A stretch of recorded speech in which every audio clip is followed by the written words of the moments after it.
Bienvenue dans votre nouveau magazine Mécanique Première. Rendez-vous du dimanche consacré à l'automobile, à la moto, au bateau ici en Martinique. Notre équipe se fera un plaisir de vous présenter des reportages, des essais, des infos. Sommaire. Au sommaire aujourd'hui, essai d'une Allemande. 4 anneaux, j'en dis pas plus. Suivi d'un reportage, gros problème en Martinique. Course sauvage, addiction à la vitesse, peut-être le début d'une réponse. Et rencontre avec notre champion martiniquais qui a réussi aux États-Unis en super motard. Fin d'émission, notre coup de cœur, peut-être le vôtre, le flightboard. C'est l'heure de se retrouver pour l'essai automobile, mais juste avant, permettez-moi de vous annoncer que les chiffres sont tombés. Eh bien, les immatriculations en France ont reculé en 2012 de 13,9%. Alors, il y a des grands perdants, bien sûr, dans cette règle du jeu entre les constructeurs. Les grands perdants, eh bien, ce sont surtout Renault avec un recul de plus de 20%, suivi de PSA. Et dans cette grande bagarre, eh bien, les Allemands gardent encore la tête haute et rivalisent d'ingéniosité pour satisfaire et personnaliser les véhicules. C'est ce que nous allons voir maintenant dans cet essai.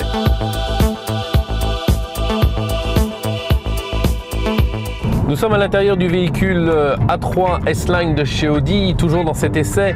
Eh bien, je peux vous dire que ce véhicule est extrêmement confortable, bien que les suspensions soient un petit peu dures, mais nous sommes dans une allemande et nous sommes dans une sportive. Donc c'est tout à fait normal de retrouver ce type de confort. Et cette dureté justement de suspension va vous permettre d'avoir un véhicule extrêmement stable dans les courbes, dans les virages. Le véhicule ne décroche quasiment jamais. Il faut vraiment être un pilote expérimenté pour emmener ce véhicule en défaut, surtout que vous avez l'électronique derrière qui est là pour vous aider à passer les courbes et à vous amener tout en sécurité.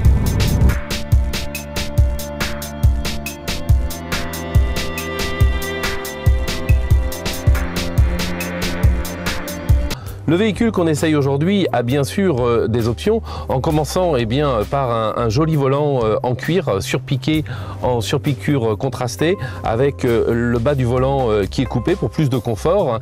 Et puis après, l'électronique est présente puisque nous avons ici un véritable ordinateur de bord, puisque c'est donc l'option MMI chez Audi, où là vous aurez la possibilité sur cet écran de conduire avec la radio bien évidemment, passer des appels téléphoniques, alors véhicule à l'arrêt. C'est un véritable ordinateur de bord. Vous pourrez aussi gérer la climatisation, puisque dans ce modèle, la climatisation est gérable électroniquement. Donc à droite, à gauche, etc. Vous pourrez exactement régler la climatisation comme vous le souhaitez.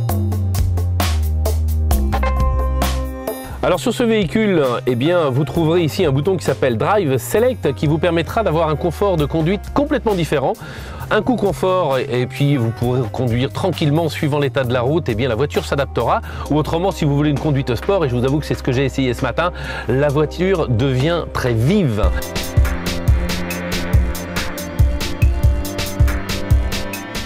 À l'intérieur de ce véhicule, vous trouverez aussi une autre assistance électronique avec le Cruise Control qui va vous permettre de vous caler sur le véhicule de devant, conserver les distances de sécurité et bien sûr vous permettre d'accélérer et de freiner le véhicule par rapport au véhicule qui est devant, toujours en totale sécurité. C'est une nouveauté chez Audi, c'est une nouveauté dans l'automobile, mais je crois sincèrement que compte tenu de la sécurité que ça apporte, que c'est quelque chose que l'on va voir de plus en plus sur le véhicule.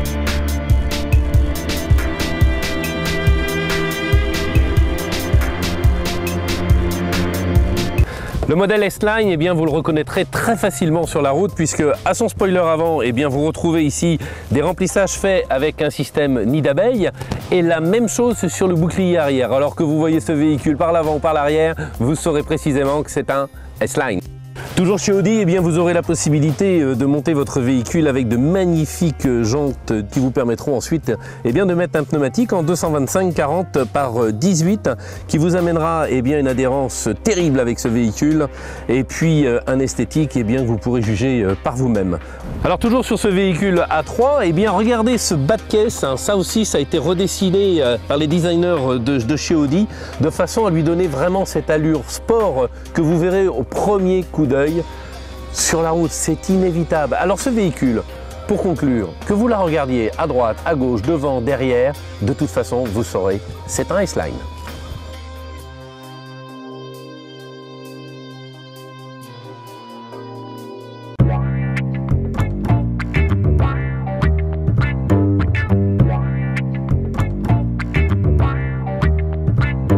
C'est ça la bombe qui est vraiment sous le capot, mais qui en même temps, je vous le disais tout à l'heure, est très économique sur la route et pas bruyant du tout.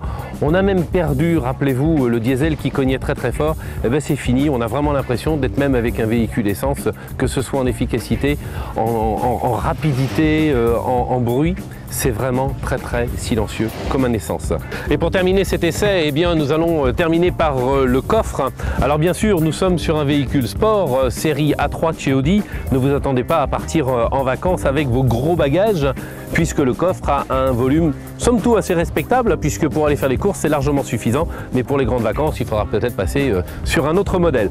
Voilà, ça c'est donc le coffre de l'Audi A3 Sport série S-Line que vous retrouverez eh bien, sur les routes avec, rappelez-vous, le nid d'abeille sur le bas des spoilers. Ça sera le point de regard que vous devrez avoir sur ce véhicule lorsque vous serez dans les embouteillages. Vous l'aurez compris avec cet essai, eh bien, chez Audi, ils ont fait les efforts qui étaient nécessaires pour capter la clientèle avec une envie de voiture sportive, mais aussi une voiture confortable. Alors vous pourrez vous aussi eh bien, vous faire plaisir chez Audi, puisque la gamme A3 commence aux alentours des 27 000 €. Voilà, c'était l'essai de l'Audi A3 S-Line. On se retrouve dans un prochain numéro.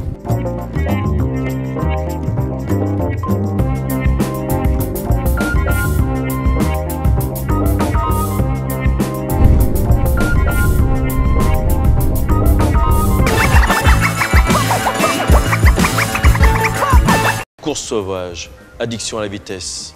Nous avons été à la rencontre de Luc Cordémy, président de Team 88, qui nous explique son concept. Tous les moteurs, on va dire, à peu près, se retrouvent. Histoire de se détendre, histoire de décompresser les galères de la semaine. En fait, c'est une mauvaise chose parce que bon, on fait les courses sauvages en fait, sans sécurité. Parce que nous les jeunes, en fait, on n'a pas accès à toutes les portes. En fait, on va dire qu'il faut parler d'argent pour pouvoir ouvrir une porte. Et comme on n'a pas ce genre de moyens là au niveau d'argent, on ne peut pas nous autoriser à bloquer une autoroute, une portion de route pour voir ce genre de course.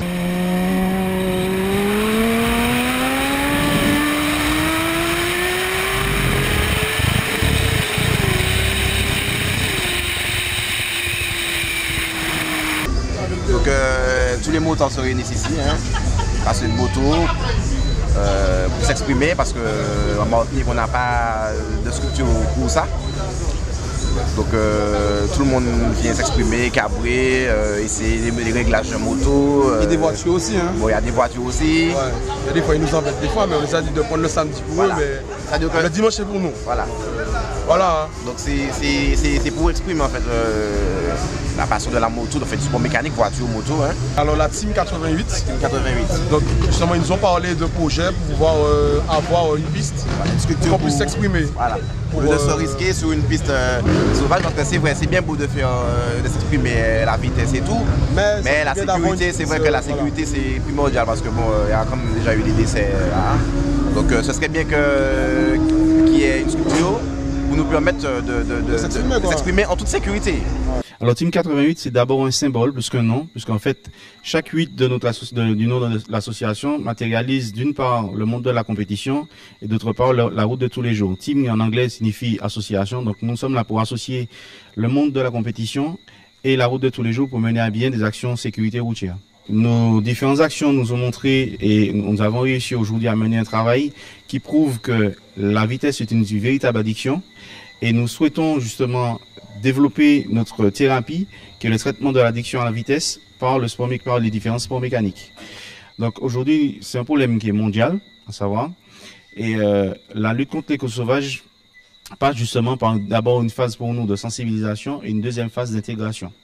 Donc la phase de sensibilisation sera menée par le biais de les associations de Team 88 sur le terrain, puisque notre objectif c'est d'aller vers justement les personnes qui pratiquent des courses sauvages et justement avoir une certaine approche un peu différente que ce qui se fait aujourd'hui.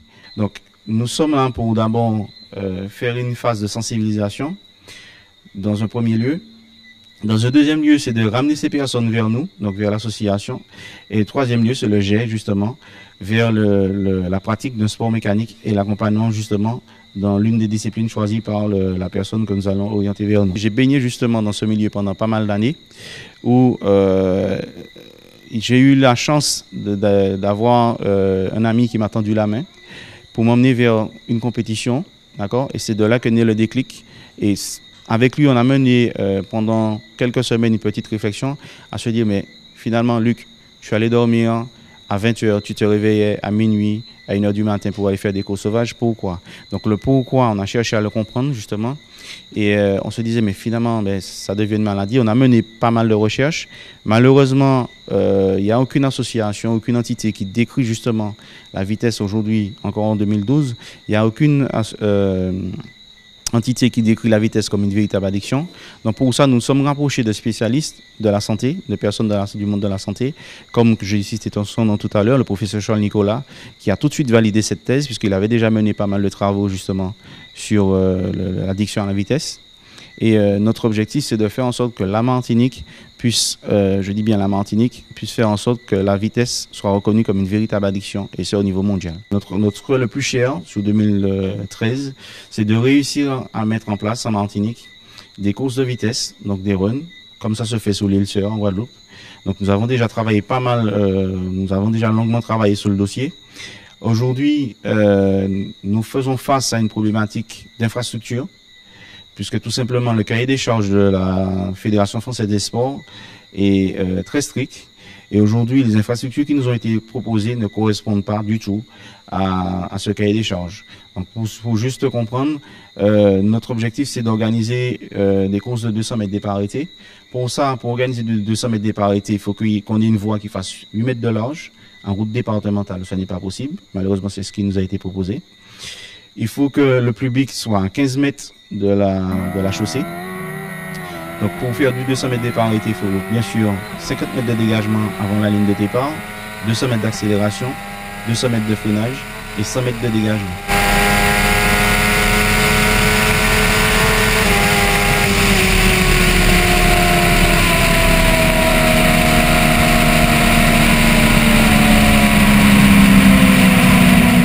Il y a une véritable addiction à la prise de risque avec la tentation de frôler la mort et avec les conséquences dramatiques que peuvent avoir ces prises de risque. Il est préférable qu'ils fassent leur vitesse sur un circuit qui est prévu pour cela plutôt que sur la route de tout le monde que nous savons tous être dangereuse et que nous devons partager avec tous les autres automobilistes. Alors, Team 88, cet après-midi, on était sur le terrain pour la partie sensibilisation, puisque Team 88, c'est aussi de l'intégration, mais c'est surtout de la sensibilisation sécurité routière. Nous avons tenté cet après-midi d'approcher justement toutes ces personnes qui font de la course sauvage pour faire vivre un petit peu les choses de plus près, pour démontrer aujourd'hui qu'il y a possibilité de sauver tous ces jeunes, il y a possibilité de faire différentes choses. Et il faut simplement qu'à partir de 88, que tout le monde un petit peu se mouille le maillot pour pouvoir faire des choses correctes. Il y a la volonté justement de ces personnes d'intégrer justement les structures organisées. Donc pour nous, Team 88, le travail ne fait que commencer, on lâche à voir l'affaire et ça continue.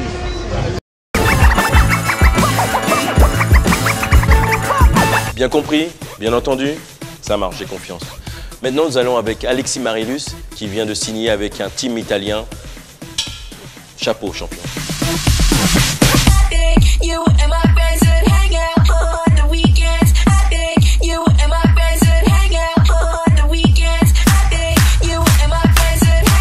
Donc on est là aujourd'hui pour ton nouveau contrat avec le manager d'Italie. Est-ce que tu peux nous en dire un petit peu plus sur ton ambition, sur ta carrière professionnelle future? Donc le futur, c'est maintenant, je vais dire. Donc je signe hier avec le team manager d'Italie, donc Massimilio Gazzarata, pour une année avec un team Honda. Donc très bien, je pense que c'est un coup de pouce encore pour moi. Maintenant, on se connaît depuis 2011, vu qu'en 2011, j'ai fait le championnat du monde et on a eu le temps de se voir dans les paddocks. Donc maintenant, du nouveau avec lui et puis on espère que ça se passera bien. D'accord. C'est un choix de ta part ou c'est eux qui sont venus te chercher pour te proposer ce contrat? Ben, juste après ma saison aux États-Unis, c'est lui qui, enfin, il m'a contacté sur Internet de façon à savoir ce que je faisais l'année prochaine. Et puis au final, on a conclu, il a décidé de venir en Martinique, que ce soit pour un petit peu de vacances ou conclure le contrat. Et puis au final, ça a bien fait, je le remercie. Et puis les spectateurs seront contents de voir ta nouvelle démarche, ta réussite, quoi. Ben, merci à vous et merci à tous les Martiniquais qui me suivent.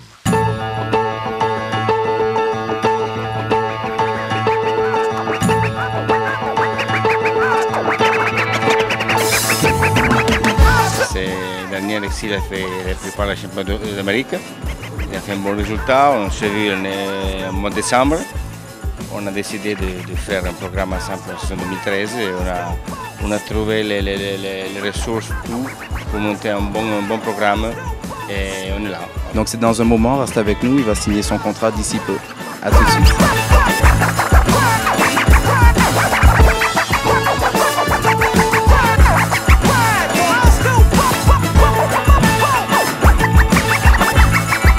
On a décidé de faire ça pour signer un nouveau contrat avec une écurie italienne, avec Massimilio. Et je le disais, depuis 2011 on a contact. Mon année en 2011 au championnat du monde, on a pris contact rapidement parce qu'il parle français un peu. Et donc du coup en 2013 on a décidé de conclure tout ça. Donc avec une nouvelle moto, une Honda, donc que je rêvais de rouler, j'allais dire. Maintenant, on repart pour le championnat d'Europe, et le championnat d'Italie. Donc, en espérant faire bien. Et puis, pourquoi pas montrer que la Martinique a du niveau et du talent encore à prouver sur l'Europe. Maintenant, je sors des États-Unis avec le titre de champion des US. Cette année, le championnat d'Europe. On pense que c'est à notre portée. Maintenant, on va pas en dire plus. On va s'entraîner pour et puis de façon à faire quelque chose de bien encore une fois. Voilà. Je suis venu là pour convaincre Alexis de ses projets. Apparemment, je suis aussi. Alexis, à l'Europe, il est bien connu depuis 2011. Il a fait quand même une belle saison agressive et les résultats le démontrent. Après 2012, on n'a pas réussi à faire un bon programme pour être ensemble. Il est parti aux États-Unis, il a fait quand même une belle saison. Et mois de décembre, on s'est dit, bon, peut-être c'est le moment de réussir à faire un projet ensemble. Ça peut être vraiment intéressant par rapport à les idées que j'avais moi, de mon team, et les projets qu'il avait Alexis. Mon team, on a voulu chercher des pilotes jeunes. C'était pas trop important, c'était européenne aux États-Unis ou italienne. C'était surtout regarder un jeune avec beaucoup de talent qui avait envie de souffrir, se mettre en première ligne et faire voir vraiment qu'il avait, je ne sais pas comment se dit en français, une grande envie de faire.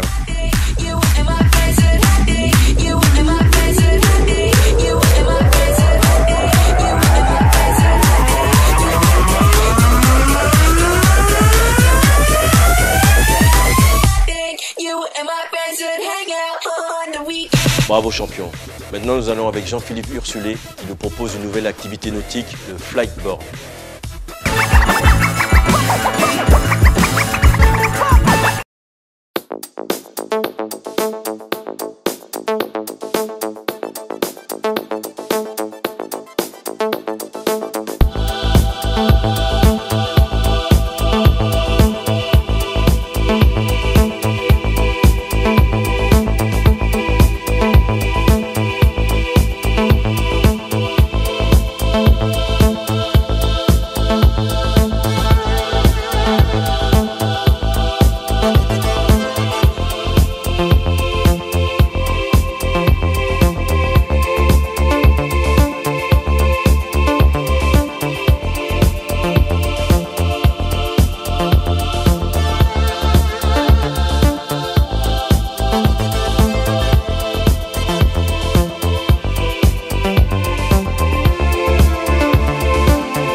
balle, il n'y a pas d'autre mot.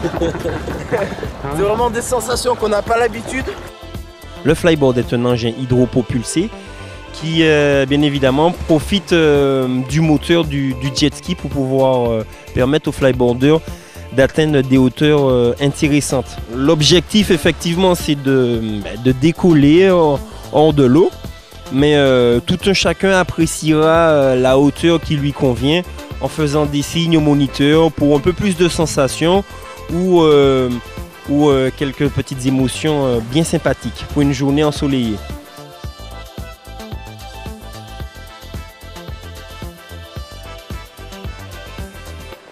Alors on va commencer la session tout d'abord en s'habillant.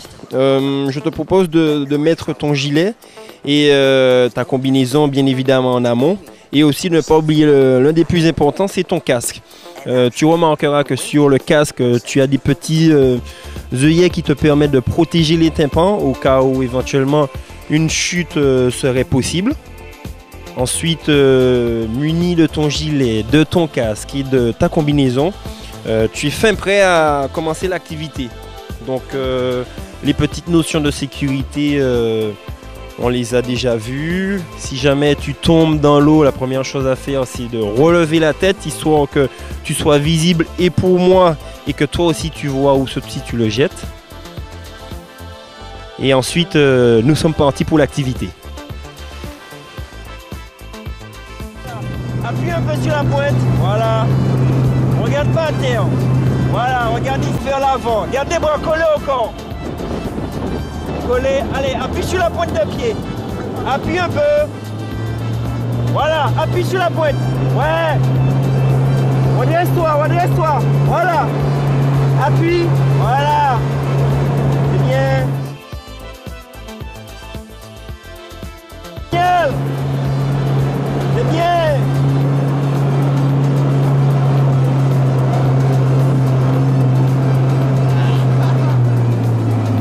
Yao, regarde. Appuie sur la pointe. Voilà. Là, regarde. Ne jamais aller vers moi. Voilà. Yao. En fait, allez, hop. Alors, de façon un peu plus technique, le flyboard fonctionne effectivement avec la propulsion du jet ski qui permet au tuyau de se remplir d'eau et d'être évacué par un système de buses qui sont équipés sur le flyboard. Donc en fait, ce n'est pas un objet tracté, c'est un objet hydropropulsé qui profite effectivement de la propulsion du jet ski pour se déplacer. Donc le moniteur effectivement permet au flyboarder de décoller en lui mettant des coups de gaz, à savoir de la propulsion, mais ce n'est que le flyboarder qui se déplace et qui emmène aussi le jet ski dans son sillage. Ouais. Il faut pas que tu redonnes des gros coups, d'accord? Ok. Alors, c'est parti.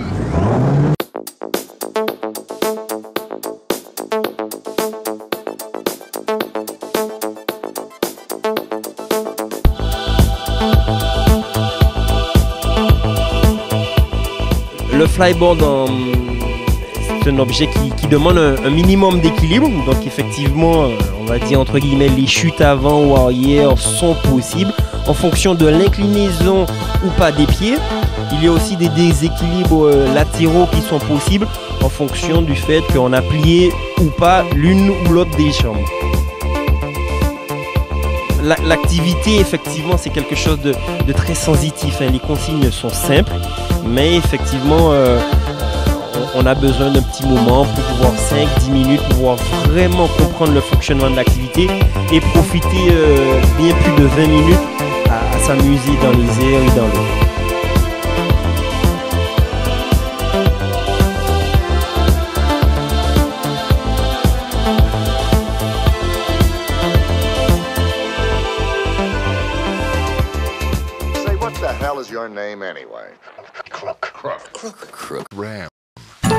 Voilà, mécanique première, c'est déjà fini. Protégez vos vies et préservez celles des autres. À dimanche prochain.